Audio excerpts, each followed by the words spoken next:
Trust the process. Pain is power. All great things take time. I am unbreakable.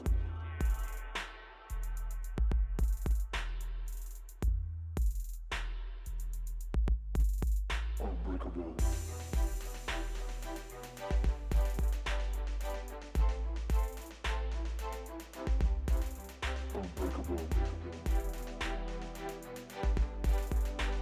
Hello, everyone. Welcome to the Unbreakables podcast. Today, I have the pleasure of sitting down with a former NFL player, American Ninja Warrior, an entrepreneur, world-class international keynote speaker, best-selling author, global shift coach, consultant, and family man.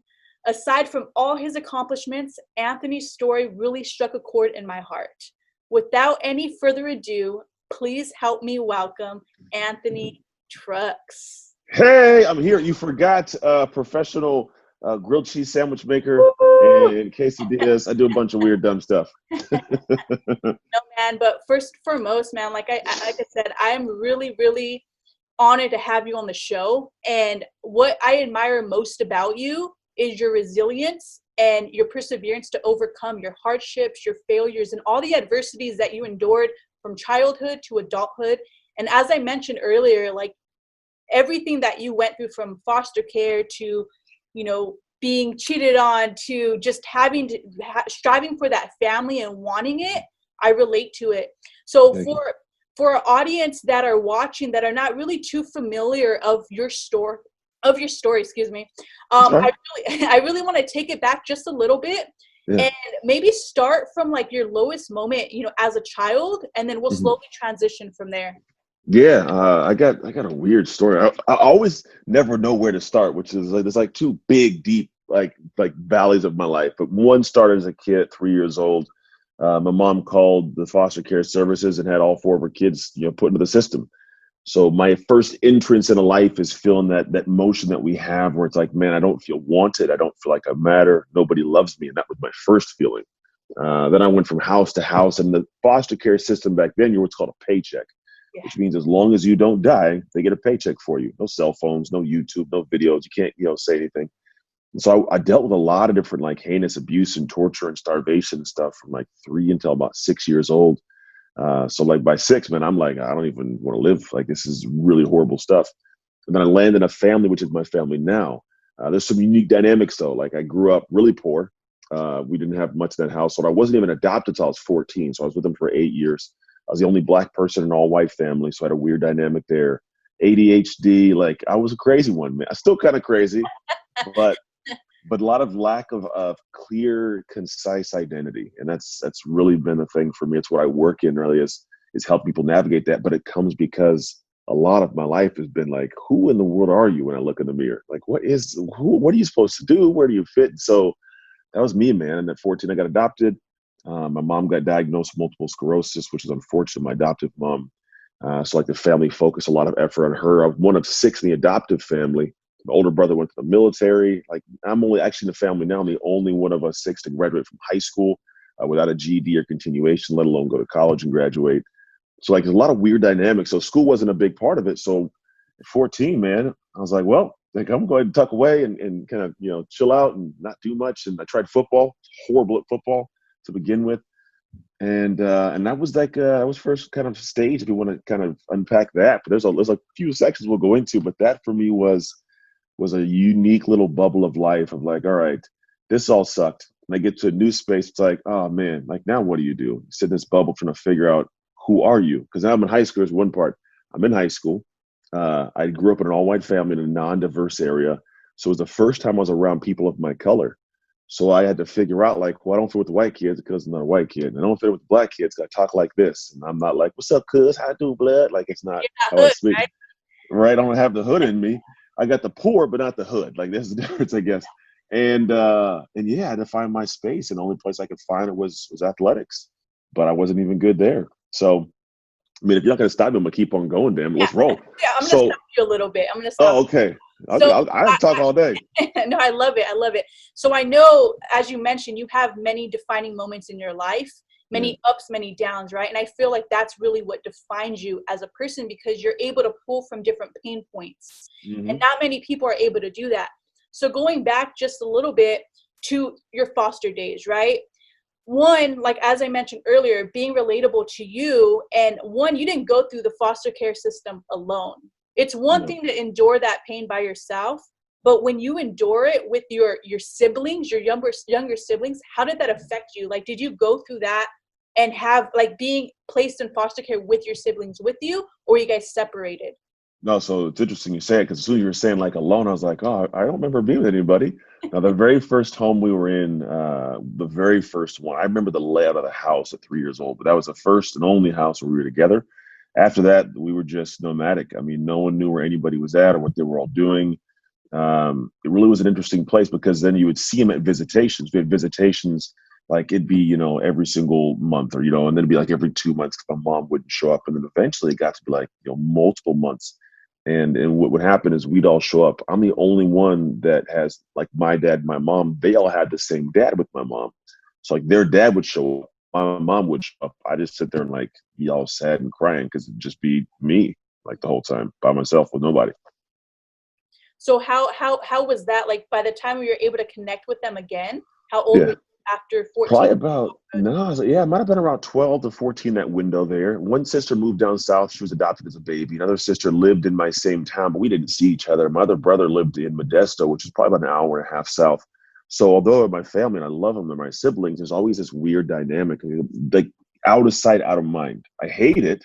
It's not a fun thing, but it's part of who I am, and I don't know how to reprogram that piece of me to where it's like I can sit here and talk about them amazingly and like love them, but my brain doesn't like trigger me to call them and be like, how are you doing? It's so odd. But yeah, we still keep in touch. I know where they're at. I know what they're doing, but it's all love. Yeah. So going through from foster care to not having your biological parents there, to transitioning into having your family, because I understand you were a young father, a sophomore? Yeah. So how was that transition for you? Like having to carry that weight and that pain, but how do you think that affected you? And if so, with what you felt, how were you able to develop a strong mindset? Yeah, well, I didn't at that point, man. I was just let's wing it, right? So at this point, I got through the football thing, figured it out. I developed this weird, creepy sense of confidence through a lot of hard work in football, which is really the root of where my work starts. Really, it's like that moment in time. But then I got a chance to get blessed with an opportunity to play college football. So I get there. My high school sweetheart, who I'd been with like 16, at 18, I proposed to her, like, I want to marry you. And then we had a kid at about 20. And so now I'm this high school, now college kid. And there was a weird bubble there, because most people will think like, oh my gosh, full-time college athlete, away from home, no support system, high school sweetheart, like he's going to run amok, And for me, it was the opposite. I never have had a moment where I'm like, I don't want to be a dad. Like, I have loved every single second. The moment she called me, I was standing inside, I'm like halfway in my locker room. I had to go to a workout, and she told me, and I was excited, because it meant that I got to give back to a life in a way that wasn't given to me. And it was a weird, like, I got some control. I can do something cool here. So where most people are like, I'm a college athlete with a kid, I was a dad that played college sports. I identified completely differently. And so because of that, we got through it, man. We had this crazy schedule. My wife, she, went to school too. She was at Oregon. She graduated, a few years later, summa cum laude with her master's in special education. Like, we beasted it out, man. We're a creepy, weird, good unit. Yeah, it works well. That's pretty awesome, man. And I feel like, okay, so you go through that moment, and then how did you transition into getting a scholarship to Oregon State and the NFL? Yeah, never went to Oregon State. I went to Oregon, but I like it. It. So the thing was, I in high school, I had this moment, which is what a lot of people run into. I suck at something. I want to do something, and whatever this thing is, I want to do it, but God, I suck, and I keep getting met with the realization that I suck, which emotionally creates pain. And I was like, man, I don't like this. And I checked out, and then I was in this class with two girls, and they didn't know I was listening to them. And one girl says to the other girl something that was a unique gift to me. But she says, well, the reason I'm so bad is because I'm in foster care, to the other girl. And I'm like, ooh, that sounds real bad. Like that doesn't sound like an excuse that I want to live with for the rest of my life. And I remember just it sat on my heart the entire day. And I went home and I was like, in the mirror, looked at myself, said, Anthony, you're going to be great. And I had no idea what it meant at 15 years old. I was like, I'm going to be great. What I chose was football. I'm like, I'm going to go and put everything I can to do the things a great player does before I knew I'd be successful. And I started working and working and working. I came back the next year like this crazy, like this different animal. I was like a little bit bigger, stronger, faster. But what it was, man, I had done all this work. I had created this sense of confidence that you didn't deserve to beat me ever, ever, ever, ever, ever. And so I shut up. So you're asking where the mindset came from. The mindset came from the work behind the scenes nobody saw that developed this entire human who was never going to let himself take less than what he deserved in the rep, in the practice, no matter what. And so I shut up differently. And that turned into a guy that got looked at by all these colleges, everything in the Pac-10 at the time, not Pac-12, as far as like Nebraska, Michigan, all back east. And I chose Oregon, went to Oregon and to progress there, up to the NFL. People always ask me, like, did you have this big dream to shoot for the NFL? No. Like, it's weird. As a foster kid, I didn't think I was capable of any of it. Statistics will show you, like, if you look at any prison in America, 75% of the inmates are former foster kids. And like 50% of the homeless population are former foster kids. Like less than 1% of us ever graduate college. I'm not supposed to do well. Like I'm playing bonus rounds. I've got what I'm supposed to. Everything here is like, it's all extra rings like Sonic the Hedgehog. And so for me, I've always thought like, what's the next thing I can do? So in college, it was well, high school was go to college. College was like, all right, go to the NFL. And I did that. So I progressed in my third year in the NFL, which actually stands for not for long. You get in, you get hurt, you get out. I got hurt, man. Yeah, I came home. You made it though. I did. I'm not taking anything from that. I believe that in the life that I've lived, what I do now, like how I speak and talk and share my heart, I was put in that position because I needed to have that pedestal to share the life messages that I have. People listen to me more because I've done that. Now, just because I've done it doesn't mean you should listen to it. There's a lot of guys I've played with which can't even, like, swear they're so sloppy tongue they can't even speak English. But at the end of the day, because of what I do, I get that ear like, oh, you played it. What are you doing now? And I get to speak something into their life that helps them. So it was a pedestal I was gifted that allowed me to actually be able to be something beneficial to the world after I got done with a helmet on my head. Did you ever see that life for you though? Like while you were in the game playing football, did you ever feel or think like, you know what, I want to make a contribution. I want to inspire people. I want to use my voice. Or did that kind of just fall on your lap after you got injured and after you stopped playing? Yeah, no, most athletes like myself, we're selfish, man. I don't care about you. At the time, I didn't care anything about you. I was like, I'm trying to make my money and get my name, buy my jersey, like that's the reality of it. Until you care about happens, right?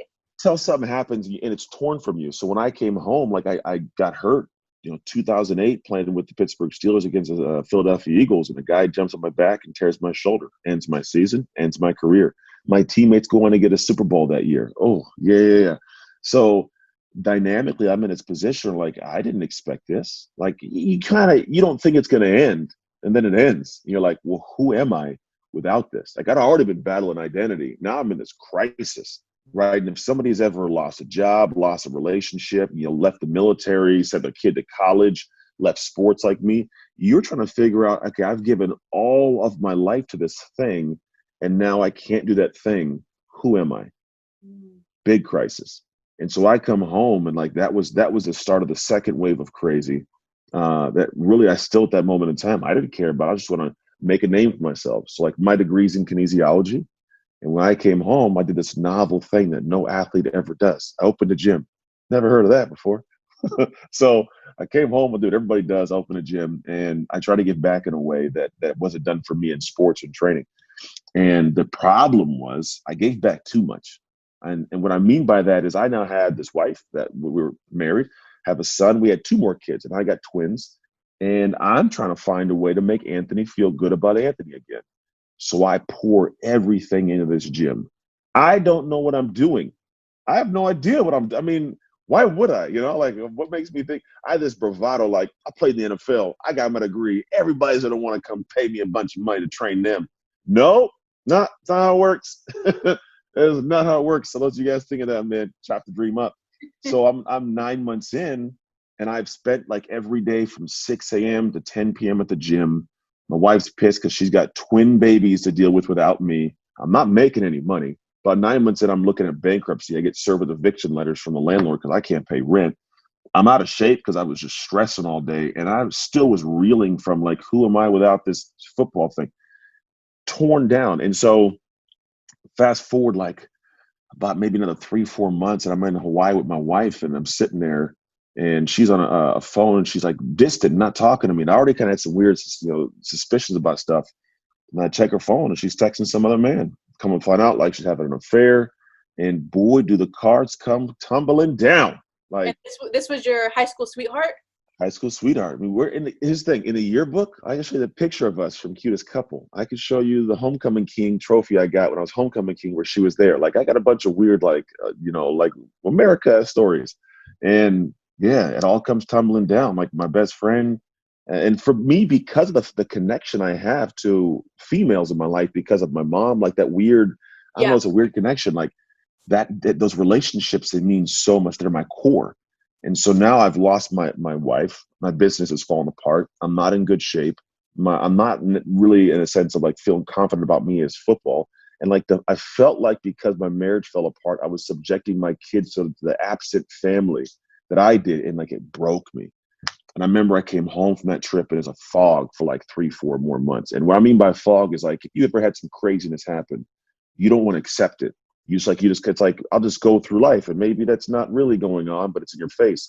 Like, I had situations where like I'm at the gym and I have nothing to give. But I mean, I have no joy. Like when you're troublesome, you have no joy to give. But I had to go and be somebody else's joy for the next 8 hours. Let's go, Susan, you got this. Hey, come on, Tim. And every single just stripped me of all of me. I'd get in the car day after day for months, just like I couldn't bring myself to start the car. Like I just leaned back. I'd sit there for an hour, just like, I don't even want to go home. Because here's the thing, I don't even want to go home because my wife and I are gonna fight. Like, I got nothing. And then I remember I was in this fog, and it gets to be about 3 months later. I'm sitting in a buddy's house watching a UFC fight. Had just had a big fight with my wife, where it was kind of like, this is over. Because I've been trying to fix it because it's just, I'm a fixer. And she didn't care. She wasn't in the mood, and it wasn't her thing. And then I get to my buddy's house watching this UFC fight. 10 o'clock rolls around, fights are over, and I get up to walk out. I was told I didn't move for like 3 hours. And imagine just sitting there feeling so heavy and so like weighted down, like you don't want to eat, you don't want to speak, you don't feel like talking, but you're just around people and they notice it. So I walk outside. I go to get in my car. My best friend, Jason, walks outside and he stops me. He's like, hey, this isn't you, man. And if you ever had a friend stop you that usually doesn't stop you the way they did, you know what it is. Like, it's just, you could feel it. And he's like, you got a lot going on. And this is what he said. I don't know why he said it, but he said it. He goes, this is your reality. Ooh, this is your reality. And though I feel it now, like he just let the words, and I got in my car, and it felt like a truck hit me in the chest. And it's this weird thing when all the emotions come flooding in, it is overwhelming. Like, it's actual pain. There's like, I found later on, the brain can't always distinguish between emotional and physical pain when it's so high. And I felt this pain, like I couldn't breathe. I couldn't stop crying, like snot and tears. And I sent a text message to everybody that was like close to me. I said, please tell my kids who their father was. And I hit the road. Now, thankfully, it was late, so no stores were open. I was looking for rat poison. I'm like, I'll just down something, sit in the car, and let it all, And so I get an hour out of town, and nothing's open. I just parked my car in front of this little gas station in Stockton, California. And I just sit there, and like the wave of pain starts to dissipate. Eventually, the police show up. And when they show up, it was good because I was in the emotional state to pretty much like, oh, I'm good. She's just crazy. We had to fight today, play it off and go home. And then I rolled to my house. And my buddies are sitting up, like 30 people outside, and just another wave of just shame. Just like, man, I got all these people that care about me. And so, like, they have these ambulances, they 5150 you. Oh, yeah. And yeah. Usually they get you, they strap you up, and you're freaking out getting in. And I got there, they're like, I could tell you're calm. They're like, you don't have to go. But if you want to, you can get in. And I was told it's the only time anybody's willingly got in. I just want to get away from everybody. I was like, I don't want to face them right now. I don't want to face them. So I just got in, and I didn't even buckle me down. Just kind of sat there, drove me to the hospital. And then as soon as I got there, my wife showed up, checked me out. I'm like, I'm fine, and so I go home, and then you get this mode of like, what do you do next? Like when you've had that happen, what do you do next? Well, I did the next thing I thought was I just go back like nothing happened. Like Bounce back, I'm good. I did. 2 days later, I'm back at the gym, because it was like Saturday, right? And then so Sunday and Monday, I'm back at the gym. And so Monday, when my buddies Richie goes and pulls me to the back of the room. Richie's a guy I played high school football with, and Richie's a good dude, like an alpha guy. He pulls me to the back. He's like, "Hey, I gotta let you know." He says, "Whenever I found out what was going on, I was looking for you." He says, "I threw up in the toilet, man, like genuinely threw up." And for me, I was like, damn, I'm sorry. He's like, I know you feel the shame. He's like, but I need you to know why. He said, first off, don't do that shit again. Secondly, he says, the reason is because I thought I lost a hero. That for me was very unique. And I was like, bro, what are you talking about? I'm a guy that just played high school ball with Mr. Buddy. And he goes, yeah, it sounds good. He says, but listen, we all know what you've gone through in life. Everybody here knows your past. We know what you've been through. We look up to you, man. Like just you living your life inspires all of us to be better. I was like, interesting. And what Richie did was useful for the rest of the world. Because this is when, for the first time, I'd have thought of other people. I thought, man, the seed got planted that possibly the life I've been living had a purpose bigger than what I thought. It was supposed to be like, it's my experience, but the rest of the world's story. It's not mine anymore, I've realized. And I realized if I was doing this on accident, like, what if I did it on purpose? What if I tried to make something of this craziness make sense for the world? Now, at that time, I was in no space to teach anybody, and I didn't try to, right? That's just, you don't teach people how to run the race if you're still running the race, like you cross the finish line first.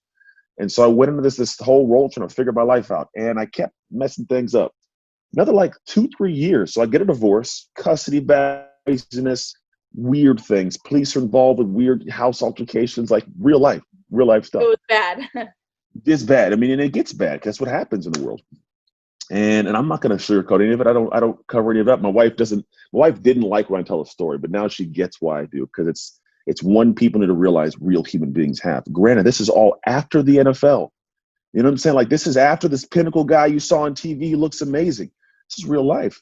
I'm at one point sleeping in a 500 square foot studio apartment with my kids on an air mattress next to my bed that was like a twin size bed tucked in the corner. I could reach over them and kick the couch at a little mini fridge, grown man post NFL. And it was actually the house I was living in, a little in-law unit, was behind one of my employees' girlfriend's house. You know what I mean? Those shame. are humbling times though for you.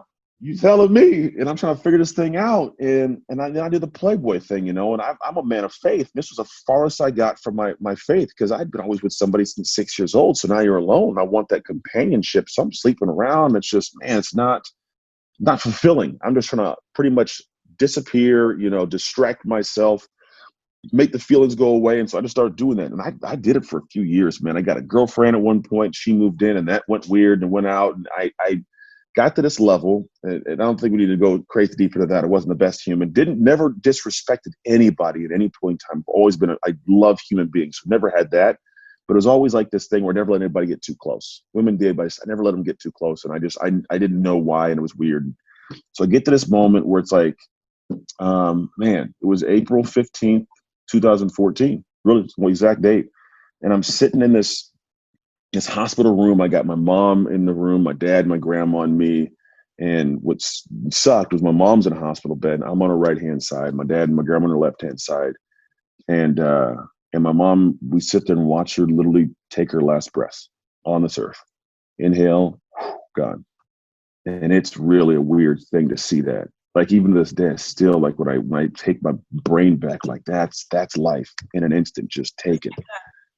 And I had and part of it's you're happy that she's out of pain, right? There's a piece of the pain being ended, but then it's man, life is fast. I was 30 at the time. She's 47. And the crazy thing is she's young, and I'm thinking, man, life to here has been so fast. It happened so quick. I could be here less years than I've already been here. Freaked me out. I'm like, I can't go through these motions. This isn't good for Aunt. And I was like, man, I started thinking, what in the world can I do? Because potential became this thing. I started realizing I am who I am because of the potential she saw in me to love me out of crazy, to make me push to do more, right? And then she couldn't fulfill her own potential because her body failed her. And it sucked. And I was like, there's got to be something I do to push this on. One unique thing I found about her that I've always wanted to press in to the rest of the world is like, she unconditionally loved this little black kid that didn't look like her. She got funny looks. Her grandmother, my great grandma, at one point was like, don't bring that kid in the family. They ended up loving me. But like, there's this, like, she fought so much, like, she loved me. And I was like, if I can go out and unconditionally love on the world and make something crazy of this story and find a way to like help people reach potential the way that I have and the way she couldn't, like, I could do something with that. And I remember like that was a seed that Richie planted, that my mom's situation started like watering, right? And then I woke up one morning. This was the most proud, but it was like New Year's Day 2016. I'd been going through this online journey like since 2014 of teaching, coaching, but never really got it picked up. And I realized what it was is 2015, I go through this, the situation of going to Russia and meeting people. I meet this woman and she comes to visit me New Year's Eve of 2015 and 2016. I wake up and I'm sitting there in a house with no kids, some strange woman that's only physical, can't even talk to her about anything. And I have this like ridiculous, almost the same level of shame that one night when I was coming home of like, this is who I am.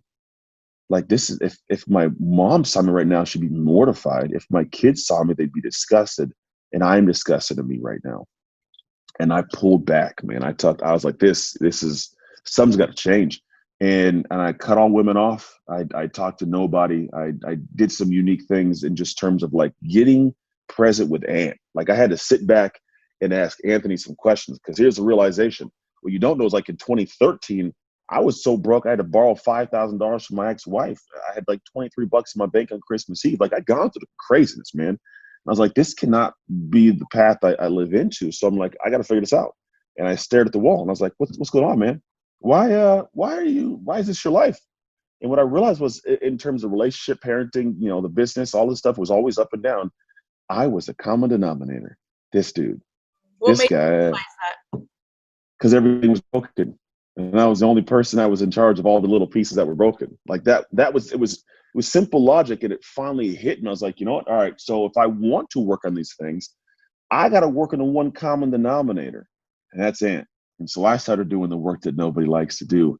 I sat in the couch across from a brown wall and I stared at the brown wall for hours, and I would ask questions that hurt. It ended up pulling on a lot of tears, led me to doing a whole lot of crazy effort. And what it ended up being like, I started having realizations relationship-wise. My wife had a horrible decision. She did. But she didn't get to a place of having to make a decision by herself. There's two people got her there. She did what she did for her because I put her in a bad place. Right. The business, I never really asked for true help. Like, I never wanted anybody to see what was going on.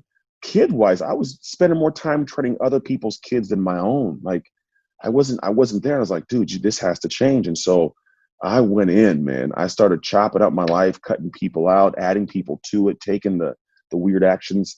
I got this massive contract for the power company because I dug in. I was like, I'm never going to be broke again. And I dug into this area and got this $250,000 contract to train a multi-billion-dollar a year company in health and wellness. It was like $220,000 of profit. And I was like, all right, I'm going to go and figure this stuff out. I'm going to fix it all. And I did, man. I fast forward to now, let's just call it now.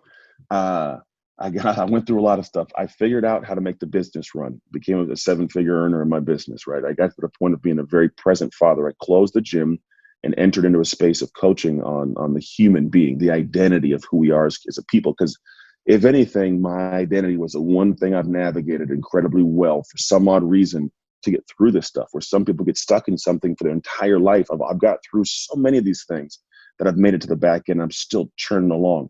I fixed my marriage 3 years apart to the point where now we're happily married 4 years deep. And I couldn't even tell you with words how happy and joyful I am in my marriage and my relationship. I have kids who have a present father. Like, it's just, I'm healthy now. Like, so I at this point have crossed that finish line. And I teach people at the core of it how to do what I've done and how to do what science will show you from psychology and neuroscience you can do. And really, when people ask, hey, what do you do? It's not that I tell you how to fix your life, because that doesn't help. What I do is I teach people how to upgrade how they operate as human beings. It's really what it is. And really, I focus on your life and your business. That's the main things that matter to me. I'm a business owner. I love people like yourself creating things for the world. And there's always that next tier and that next level. And for some people, it's like, hey, I want to get to that 6-figure, then I want to go to 7-figure and beyond. And really, no matter who you are, it boils down to how you operate. It's your core identity that I was always developing. And there's frameworks and structure and science, but the root of it is you are an individual, kind of like a computer, like we all are. We have this hardware, our bodies. We have the software, your identity. And you can get a bunch of pop-ups, notifications. Hey, snooze this thing and snooze that thing. And I don't want to update the computer right now. And eventually the programs start bogging down. They crash, try to open in safe mode. Eventually you got to reboot the stupid thing. And then it gets running smooth again. And a lot of us are hardware in 2020 operating with Windows 95. I haven't fixed that from the past. And so for me, what I was seeing in my life that I adjusted was the updates. Hey, Ant, you need to be a better father. Okay, let's hit that one. Hey, you got to be a better husband. Okay, let's hit this one. Be better in the business. Take care of your body. And so I started doing this stuff, and it's just like the computer. The reason we don't do it in the computer is because you hit that update. It's like, oh, half an hour. I got to sit here, and oh, it takes time. I got to download. I got to upload. In my life, my download was me sitting on the couch, download what was wrong. The upload was going and putting, the effort into fixing these things, and it did take time. But when I got to that point, it started running smooth. And that's what I teach people to do. It's areas that you don't typically even notice. It's always going to be tied to something that like, oh, I know what to do. And I have a process. It's like this 3-stage process. Everybody wants to do work. They want to dig in. I want to read the books and show me this and do all this. And then my pastor years ago, he said this thing, I loved it. And he says, a lot of people in life will do this work and they'll start climbing these ladders against buildings. They'll just huff and puff and get up there. And they get to the top and they look out and they realize the ladder was leaned against the wrong building. And I've wasted a bunch of time. And so what I do is I take it all the way back and I say, hey, just like me in my marriage and my business, we're going to get you to see the things that you don't want to see, but are really the work you should be doing. Once we can unpack these aspects of maybe it's productivity, maybe it's communication, maybe it's actions, reactions, effort in certain areas, pride being pulled back, whatever it is. Once you see it, now we do the right work. We figure out what that is. I architect the ideal identity. We activate it in the world. We track it and create it. And then after a while, you wake up one day. Here's the beauty of it. You just all of a sudden feel like, oh, I'm just dope in this thing. Like for you, you're starting with this podcast, right? In the beginning, you might have been like, oh, record the first one. I don't know, right? But 20-something in, it's the beauty of it. Then after you get to 20-something in or 30-something, you're like, damn, I'm a podcaster. It's what I do. It's a whole plug and play. Everything's like autopilot, smooth and simple. And that's what people do in life. When you get to the level, no matter what it is, that's what I teach you to get to do, to autopilot, achieve on autopilot. Oof, I love it. So going back just a little bit to the time when you closed your gym. So I saw a video back, I think it was a couple years ago, where you talk about how you were dying inside. And a lot of people do things, whether it's because society wants them to do something, right? Or go this route because it's safer, or because it's safer financially, right? Now, what advice can you give the person that's watching, or including myself, that maybe are transitioning from corporate America and are trying to pursue their passion, but they have all the outside world and the chaos saying, don't do it. Or, your podcast, it's just a hobby. But in reality, you of all people know that you have a bigger purpose to serve people, to share your story, right? So they know they have the passion, they have the purpose, they have the work ethic, but they feel kind of stuck, like no clear clarity or direction on where to start. Yeah, when you got the passion, the purpose, you got to prove it. And that's the hard thing. My wife, she, up until like 2 years ago, she'll tell you, I didn't believe in what you were doing. I promise you. I was like, I don't believe, kid you not. My best friend in the world, back since 2011, he's been telling me to stop being an entrepreneur and get a real job. Best friend. Now he gets it, right? It's unlike, he kind of figured out the last few years. But generally, the closest human beings to my life were like, what are you chasing a passion? That's not realistic. That's not normal. That's what they always say. That's not normal, right? And my thing was like, dude, you know that statistically, 50+% of people in America hate their lives and their jobs for the most part. If that's normal, I don't want that, man. I don't. And so what I realized was I have to have something that brings in money and invests in my future. And I got to prove it before I can have anybody buy into it. And the proving it part it's tough because it is a lonely road. I have nobody to come home and share things with. And it's just Ant in his house making videos in the background, And a developing processes, dry race boards, like let me just go in the garage for the next 3 minutes. I got to do this. And eventually what ends up happening is they are met with this moment where, because you have bought into it so heavily, they get to buy in, because no one believes you until you believe you. Yeah, you believe it. And if you don't show up in a stance to fight for it, like, you got to fight for it. When they challenge, like, I don't care what this is who I am. Like, when they see it, they're like, oh, well, this It's really real. is, it really is that person. But how do you get there? For me, it's the same thing I did when I was a high school football player. I had to put the time and effort into where, when I showed up, you didn't deserve to take it from me. All the stuff I did in the background, I fought for it in those moments. To me right now, I own this. So when it came to it, like, I would show up in ways in the business where I'd make the hard ask. I'd make the weird phone calls. I'd have the connections. I'd shake the hands that most people are like, I don't want to look funny. You better look funny. Like, because again, if you want to act normal and look normal, you're going to have normal. That's not that great. When you start doing that, the wheel starts rolling. And all of a sudden, they're watching the wheel roll. And then one day, they'll look at you and be like, this dude really figured it out. And that's really what we're looking for. So when somebody's sitting there saying, how do I do it? First, let your current thing you're doing invest in this other thing. And it's not rocket science. Do what everybody says. Gary Vee's a big proponent of this. Do your second job when you get home, but do the work. This is an operational thing I talk about. Like, if you can't operate in that level, if you say, when I get home, my brain's kaput, it probably is kaput. You had a long day. I get that. But can you give me 30 minutes? Yeah, okay. Now next week, give me 45. Okay, next week, give me an hour. Then it's like, give me 2, give me 3. You stretch in like muscles, and eventually you're out there outputting at a crazy level. And then next thing you know, this thing is getting done. It's your autopilot. It's just who you are. I come home, I put in 3 hours of this, and all of a sudden now I'm like 90 hours in. Think about 90 hours of work. If you put 90 hours and 3 more a day per month, that's killing it. That's 2 full work weeks plus. You know what I'm saying? Like, so that's the level people don't step into. What they think is, I want to do it. It's kind of a hobby. I'll do it for an hour, and then like, oh, I'm not getting anywhere.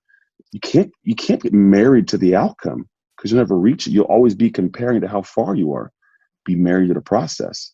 When you get married to the process, you get to the outcome. It's a beautiful it's a beautiful thing. But most people, they don't have they call it motivation. Stop looking for motivation, man. Like, I motivate people. Even runs a piece of it. You don't have it where you don't have the motivation. Yeah, you won't. But if you love the process, I love going to bed knowing everything I put in this calendar in front of me got done. Some days a lot, some days it's a little, but I know it's what I put on. So I have pride that I get married to the process today. Me and the process had a good party, a good engagement, whatever you want to call it. Now I want to do it again tomorrow, and I don't want to let yesterday's Anthony down. And so I'm ridiculously like ruthless and disciplined with my time. And I'm also ridiculously ruthless with the time I spend to structure my time. So here's the time I'm going to create what I'm going to do here. I'm going to put on paper, and I'm going to get into it and do the work. And I don't care if it picks up or goes off. I can tell people, no, I got this stuff to focus on. I can add time where I get it all done. And then when I get to the point of it, like, I'm in love with this, I peak up like, oh, hell, I got that. I reached that milestone. That's pretty cool. Let me get back to work. And then it becomes normalcy. And now that's just who you are. It's an identity. People have a Midas touch. Certain people, just everything they touch turns to gold. You know these people, I know these people. Like, how is it every time they might even have all the same tools I got? Why do they win? It's just who they are. And what may overwhelm me or you or somebody else that would move the needle, that's a typical Tuesday afternoon. This is my Tuesday. And you're like, boy, it's killing me. I'm dying doing that. Like, oh, it's just my Tuesday. And then they're off to more and more and more. When you can build to that through structure and process, you win, period. And being accountable to yourself first and foremost. Like you said before, when you were training, you were internally, you're emotional, you're broken, and you're a wreck, but yet you were trying to fix other people. Oh, yeah. It wasn't until you took control over your life and yourself where you had to get real with yourself. And I feel like oftentimes we fail with being vulnerable with ourselves, or fail with being open and realizing, okay, there's a problem, I need to face it. Right? Yeah. So going back to you closing your gym, then you getting into coaching, how did you get into keynote speaking, to writing a book, to doing all the amazing things that you're doing today? Yeah, that's I wish there was like a path. I could be like, oh, this would happen. You know what it was is I came to this I was working with the fire department. This fire department, a guy named Jadon Cherry, and Jadon was a guy that introduced me to, like, he's like, come in, film some videos, put them on the internet. I'm like, that's witchcraft. What are you talking about? Put them on the internet. And he's like, yeah, this guy, Brendan Burchard, will teach you how to do that. I'm like, oh, interesting. So I go look this guy up, and happens to have an event nearby me, like Santa Clara, about an hour south. So I go to the event, and I'm like walking in, like, what's going on? By the end of it, I'm like, yay, hug me. You know, like, it's a whole different nuance. And I start realizing, like, he unpacks it. It's take your story and become an expert sharing it, right? I learned, like, how to create frameworks and processes. And then it's been a 6-year just journey, arduous, of just putting in work and grinding to put things out and create things. In the beginning, I was just making things like, I'm gonna try this and do this. And I, had people in the programs, and I had some people like, this sucks. And some people were like, this is amazing. I'm like, yeah, let's keep doing more of that. And you build and build and build. And then what ends up happening is somehow I got asked to be a volunteer by one of his staff through a weird serendipitous connection of someone who heard my story in the crowd, told someone on staff, and they asked me to come volunteer. Coming from the NFL, I'd never have had an aspiration to be like around the guy. Oh, can I be around you? Can I hold your water? Like, it's not me. And I just kind of hung out, and I helped out. And then somehow in a weird conversation, talked about a product I had made for the consulting organization. And then, like, he asked me to make it with him, and like, hey, we're making a product together. Made a product, got to know him more, he got to know me more. And then after a while, like, he invited me to a mastermind that he was part of. And this mastermind, I'd been building this brand called Trust Your Hustle. And one of the guys in this group, we're talking like the group is comprised like Brendan Burchard, Russell Brunson, Dean Graziosi, Jeff Walker, Lewis House, Trent Shutt, all these dudes, the dudes, right? And I'm telling my thing, here's what I do. And they're like, I don't like it. What do you mean you don't like it? This is years of my life. They're like, well, messenger. They're like, you're the messenger. You talk, speak. Brendan says you're a phenomenal speaker, because I'd been speaking at the time and building up, right? And but he says the message isn't one that I feel like is your story. He says, trust your hustle's cool. Everybody hustles. He says, well, I want to know, how'd you get in this room? Like, how did you go through all these different shifts that everybody else would go to and never get back up from, but you're still up and running? What is that? What did you do? And it was this weird, like, conversation about, like, identity shift. Like, you've shifted your identity so many times over these years. How do you do this? And I actually, in that moment, like, I started programming, like, I'm going to shift the entire brand. I threw away like 13 courses, things that were making me money, keynotes, all of it to go towards, like, I'm going to understand identity more than anybody else by unpacking my life, understanding neuroscience and psychology, and taking the articles and the books. And I got thinking textbooks floating around my office here. I want to know it. And so I dug in and started to realize, and like, I've kind of always been doing some of this coaching. I just didn't know I was doing it in that angle. And so as I lean into what I do now, a lot of it's just been pulling back the layers and teaching people the structure and processes that have already been present in my life and other lives, as opposed to winging it to make it work. Like, what if you just went down this very specific structured path and you got there? And that's what I get to do with people. They make more money, which is beautiful, because that's the end result. I work with a lot of entrepreneurs, executives. They make more money because they're doing the things finally that they've struggled to do, right? They got over the humps, the roadblocks, and the weird belief stuffs.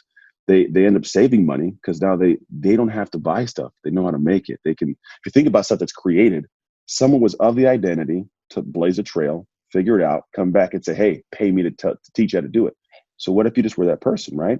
On top of that, they save time and energy too, because it's not that overwhelm of stressing and forcing yourself to do something every day. You get up and roll. Like, we in our brains have this kind of decision tank, right? I get up, I got to decide, what am I wearing today? What kind of food? Should I eat this? Should I get this workout? Should I record that podcast? Should I make that email? Should I? When you get to a certain point, you get up and it's like, no, I get up and that's what I eat and I work out and that's the email I write. It's what I do. Well, by 12 o'clock, most people's decision tank is dead, empty. But these people, like, by 12, like, I got 90% of the tank. Let's keep going. So now if you think about the amount of time, you may have got 4 hours. Well, they got 8. By the end of the year, they've done double what you've done. That's why they're ahead. And so when you go through the process of understanding how to have those things be woven in through structured process, you start killing it.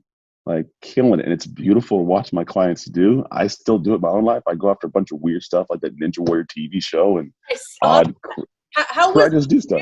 By the way, like, what made you want to try out for American? I didn't want to. My wife signed me up. She just does weird stuff. We moved to Costa Rica. We got back together, moved to Costa Rica, and had to come back because someone tried to kidnap my children and a bunch of weird stuff out there. So we come back, she's trying to find something new to do. She's like, hey, this is cool. She fills it out, and then she's like, hey, I got about 90% of this done. They need a video. And I was like, I didn't know what it was. I thought it was that Japanese wipeout show or whatever it was. I was like, I don't want to do all that. So I filled it out, forgot about it in October. Come February, I get this call like, hey, we're going to have you in a show in like 30 days. I'm 242 pounds.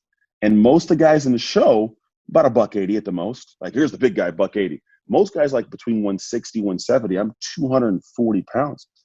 Okay, let's do it. So they liked my personal story. It's good for TV.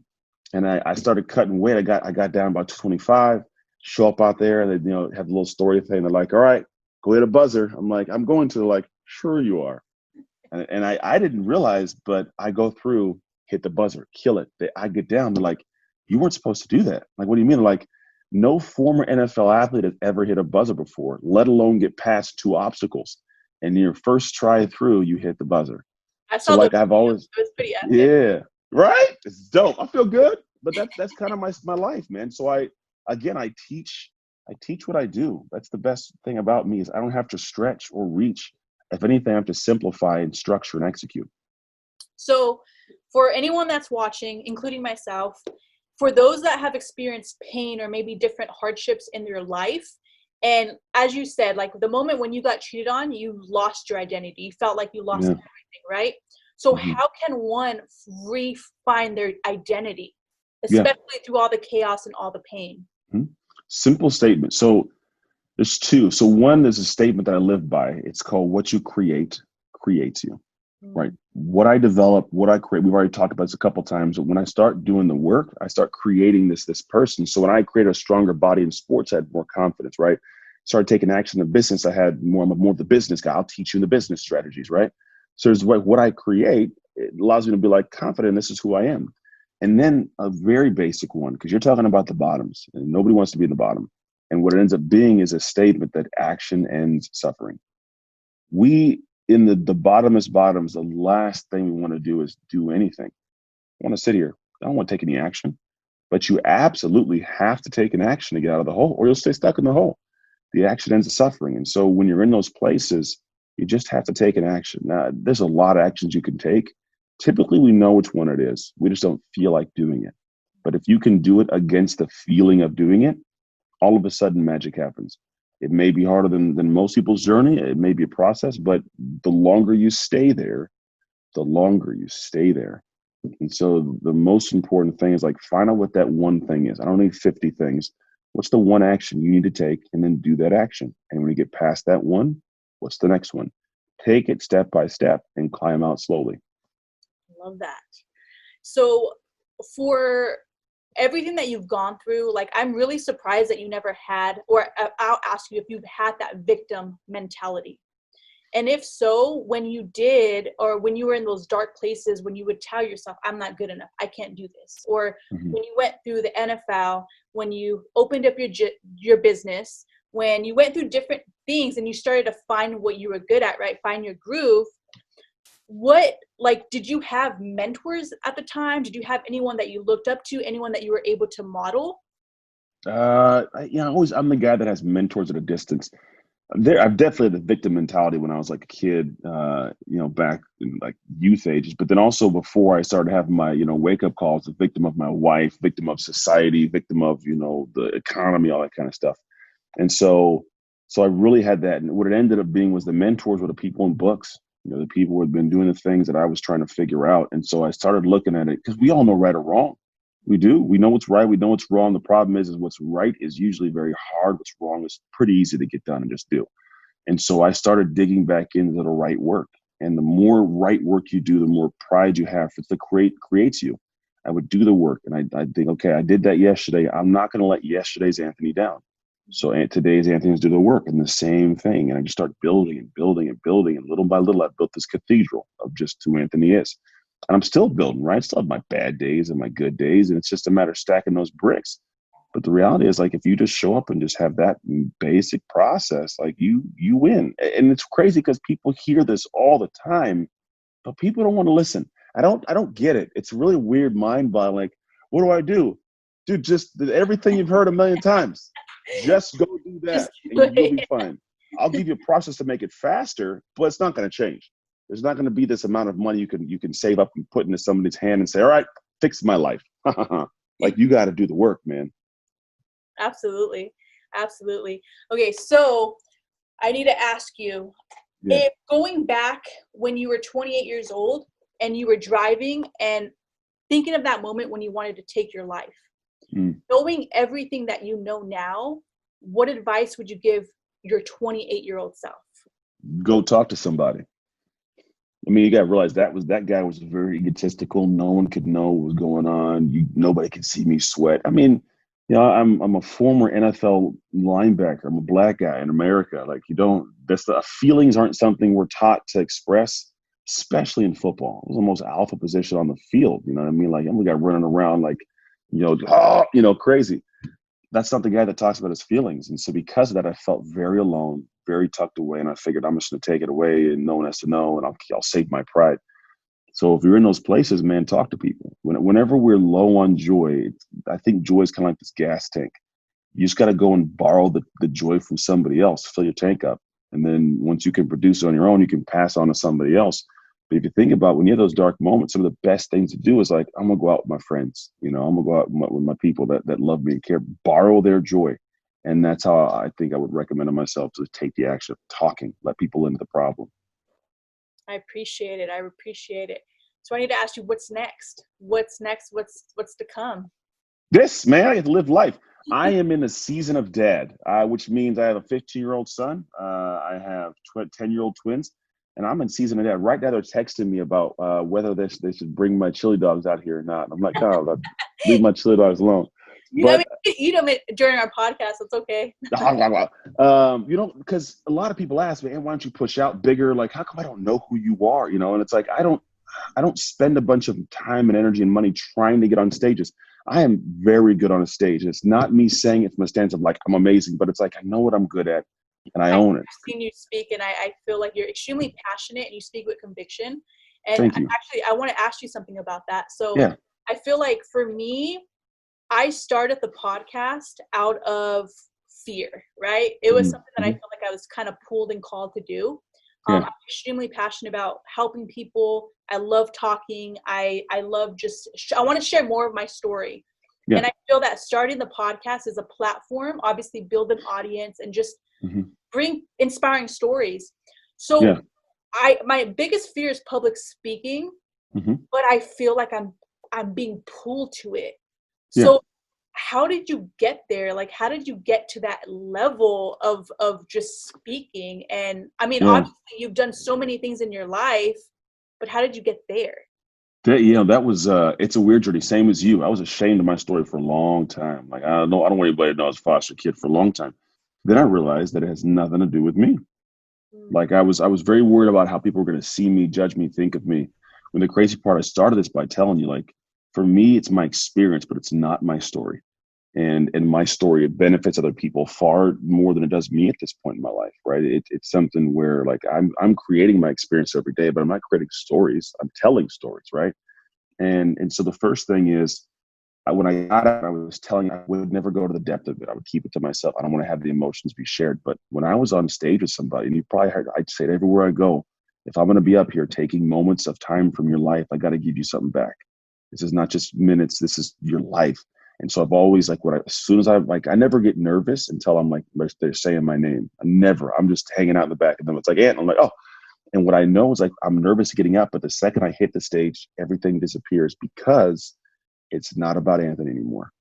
I'm trying to put something great into your life. So the passion you feel is me having almost a guilt of, like, I gotta make sure I do something great for you. It's not like, look at me, I'm up here. It's a passion of, I don't want to get done with my time with you and have anybody be like, I don't know. You know, I got to do something good. So I'm giving all of me because I want you to get all you need from my time. And so the way I got there was I just started giving it all and not thinking about anything. It's kind of like sports.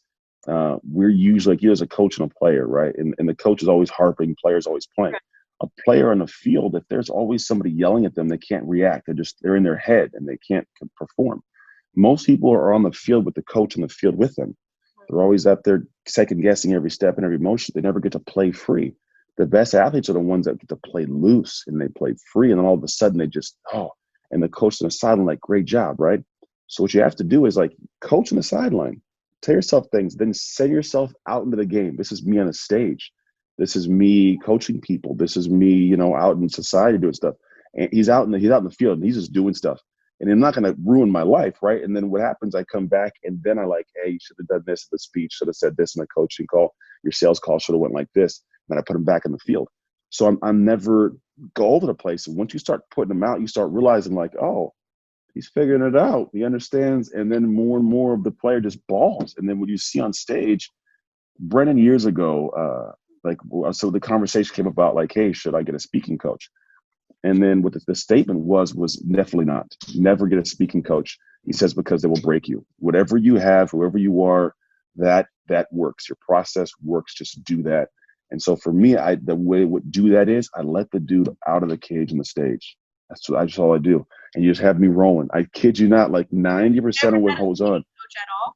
Never had a speaking coach. Wow. And I've been told not to. But I also had years of understanding from football what I'm watching, how to have a critical eye, but not overly critical, and what to adjust. And I make notes, and then I go and do that next speech. And then so I just tweak and adjust. And so, yeah, a lot of what you see like is me winging it. Like I'm very, very ad-libbed. I have a conversation. I have fun. And that's the looseness of it. So that's essentially where that recommendation that you would be, take yourself out of the equation and just let yourself loose on the field. Man, that's some great advice. I really appreciate you, Anthony.